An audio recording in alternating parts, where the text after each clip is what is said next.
Сиқырлы жүзік мазмұндама: бір күні бір кедей болыпты. Ол күні бойы жұмыс істеп қатты шаршапты. Bir арша ағашын әрең кесіп құлатқанда жоғары жағынан екі жұмыртқа құлайды. Екеуі жарылады. Біріншісінен бүркіттің балапаны шығады. Тез өсіп адам бойына жетеді.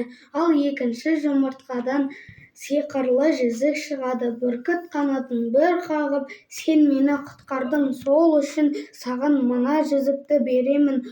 Бұл жүзік жай жүзік емес, сиқырлы жүзік. Бұл бір тілекті орындайды. Сол үшін жақсылап ойланып тілегіңді айт. Кедей қуаныштан жүрегі жарылатындай боп үйіне қайтады. Жолдан зергердің дүкеніне соғып, мынау қанша тұратынын сұрайды. Зергер: 2 алтындай болып қалар, дейді егінші күліп. Бұл жүзіктің сиқырлығы бар. Оған дүниедегі барлық алтын тең келе алмайды. Зергер ниеті қара адам, арам адам еді. Егіншіні қонаққа шақырып, шайына ұйықтататын дәрі қосады. Егінші шайды ішіп, ұйықтап қалады. Зергер жүзігін ұрлап алып, соған ұқсас жүзікті саусағына салып қояды. Сосын зергер есік-терезені мықтап жауып, жүзікке 100 000 алтын болса, дейді.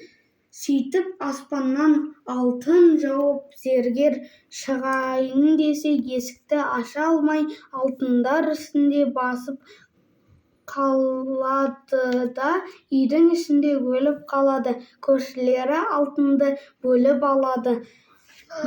Ал егінші болса, әйеліне жүзікті көрсетіп: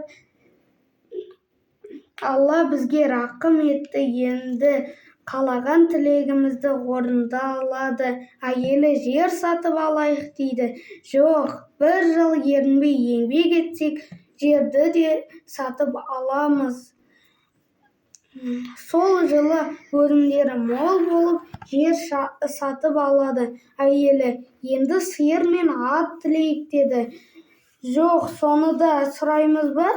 Тағы да 1 жыл ерінбей еңбек етсек, ат пен сиырды аламыз. Келесі жылы ат пен сиыр сатып алады. Әйелі тағы: сен бұрын Аллаға жалбарынып тілек етуші едің. Алла тілегіңді берді. Қазір патша боламын десең де бәрібір. Сен шаршап жүргенше рақат өмір сүрмейсің бе? деп айтады. Деді әйел. Егінші: біз әлі жаспыз. Алдымызда қандай сынақтар болатынын кім куә? Біз қандай сынақ күтіп тұр? Ерлі-зайыптылар арасындағы келіспеушілік осымен бітеді.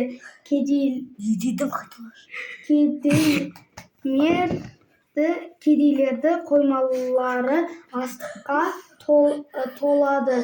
Бақытты да бауқатты отбасы мұратына жетіп, жүзіктің керегі де жоқ болып қалады.